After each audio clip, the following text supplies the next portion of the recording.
The main topic of this research assignment consists of the investigation process for a 12-year-old girl, Jan Broberg, and her abduction. The 91-minute documentary, originally released in 2017, captures the investigation process as Broberg was abducted by her own neighbor. I will talk about the certain elements abduction comes into play and the criminal justice system, as well as describing the whole process. I will describe how it all started as to the relationship of the neighbor with the Broberg's family and how it got to the point where the suspect decided to kidnap her. Approximately every 40 seconds, a child goes missing somewhere in the United States. This means that there are more now than 460,000 missing children each year, and yet out of those missing children, almost 1,500 of them are kidnapped or abducted.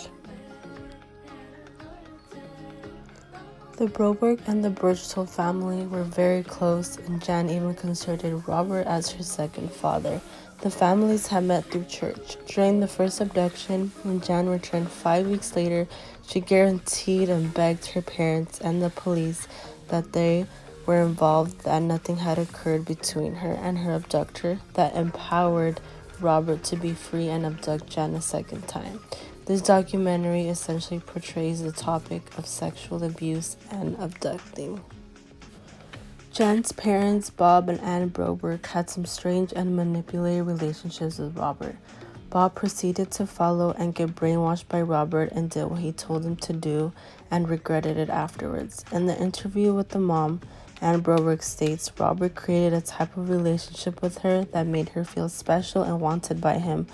Robert essentially brainwashed the parents in order to get closer to Jan.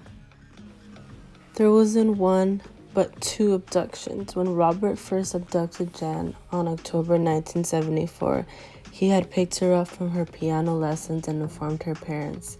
He then gave her vitamins, and later on in the investigation, it was revealed that it was sleeping pills and told her that they would help her with her allergies. In Jan's interview, she explained that when she woke up, she says she woke up in a room where her arms and legs were strapped into a bed. While she was laying down, she falls in out of deep sleep, but when she finally wakes up, the restraints are off her. She hears a monotone voice in the room with sounds almost like aliens speaking through a white intercom device that sat next to her and tells her, "We have an important mission for you. Let the male companion conform." These aliens were identified as Seta and Sethra and convinced Jan she was half alien. During the initial investigation into Robert Berchtold, the FBI struggled to track him after he took Jan to Mexico. The way the FBI took over the second abduction was by installing a tape recorder for phone calls that Anne would get from Robert regarding Jan, as well as installing a surveillance unit 24/7 in Robert's motorhome, and found many pictures of Jan surrounding the area. As a detective on this case, Pete Welsh stated in the documentary, "I found to seek that the Brobergs were very naive, and it was hard to see this. It was one of the most difficult cases in my life."